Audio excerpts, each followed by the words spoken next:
Alright, what's going on, guys, and welcome back. So we got a brand new update for Digimon Story Time Stranger that's going to be buffing a particular stat quite heavily. I'm going to talk about that in a little bit. We got some bug fixes to issues that I'm sure some people have seen. I definitely seen one of these, so we'll talk about that too. And yeah, beyond bug fixes, I am glad to see that they are actually making certain enhancements to the game, and hopefully this will be a brief preview of what's to come very soon. Let's dive in.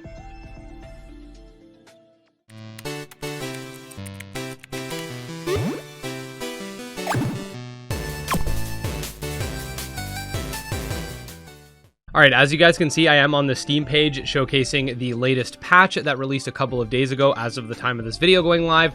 The main portion of this update that I think is significant has to do with the bond stat and how they actually are enhancing it in several ways. So let's just read through it and then I'll give my thoughts and sort of talk a little bit about what they could do in the future as well. So, bond. To enhance the importance of bonds in battle, the following effects have been added and adjusted.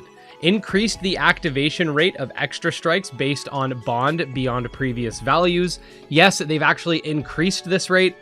There was already a link between your bond and your extra strikes, but now it seems like it's going to be significantly improved.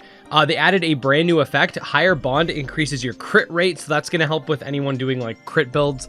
Added a new effect. Higher bond increases item drop and rare drop rates, and they preface this by saying only the Digimon with the highest bond amongst the battle members will affect this, so only one Digimon. You can't like have 3 Digimon with 100% bond in order to do this. And then they updated the tutorial to reflect the changes. So I think this is pretty good because right now bond, if you don't know how this works, I've made videos about this on the past, but basically the way bond works is that it allows you to pass over bonus stats a certain number of times based on the bond itself. It goes from 0 up to 100, so 100 times in total you'll be able to pass over the cumulative stats when you de-digivolve your Digimon.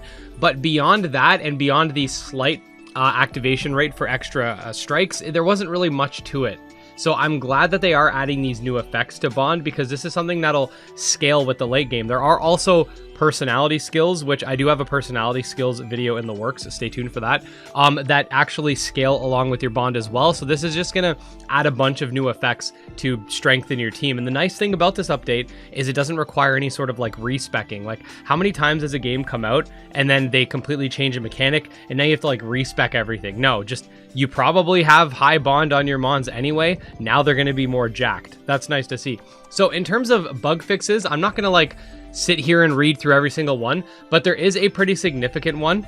There was a bug with the final boss where battle progression was blocked or unintended behavior occurred if Agiomon was incapacitated under certain conditions. So this was a bug that actually happened to me in my playthrough. I was so confused, like, spoiler alert for the final boss battle, but there is a certain section in the battle where you actually, your Digimon revert into baby forms, but like, and then you get 2 Digimon that come and help you. I won't spoil too much, but anyways, the section where your Digimon start digivolving again wouldn't happen. So like, I had to sit there and let the Digimon that were helping me take the boss all the way down to 1 HP, and then they just wouldn't kill him. So that was a bug that could happen with Agiomon at the end of the game. I'm glad they fixed this. It was an issue. They had mentioned it in the pre-build that I played, but they said that it would be fixed. So here it is. But yeah, the other bugs have to do with like crashes and stuff. Like there was outer dungeon crashes that would happen. It was more than just one outer dungeon. It was multiple of them. I've had that experience as well. And yeah, so it's good to see that they are making updates to the game. One thing I do want to see, and I have a Digimon critique video in the works as well. I want to see updates to the Digifarm. I definitely want more access to my menus. I want to see Digivolution menu in the Digifarm instead of having to like write stuff down before I go in.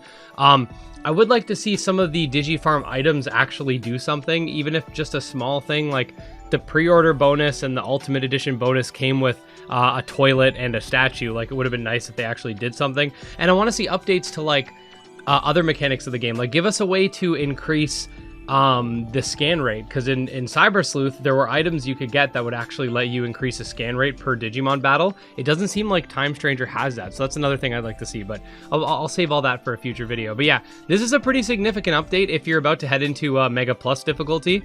make sure more than ever that your bond is at its highest possible rate and our percentage, and yeah, get the increased crit rate, get the increased drops, and get even more extra strikes, which all of that will stack with other stuff with regards to the agent skills, because there is an agent skill that adds that powers up your crit rate. There are personality skills that scale off of your bond. So this is just going to add to more combinations, which is great to see. But yeah, if you want to stay up to date on all things Digimon Story Time Stranger and monster taming, subscribe to the channel. Digimon's going to have DLC for the next year, so I'm going to be covering any major updates, and you know, we cover monster taming all the time here, so that's the best place to be.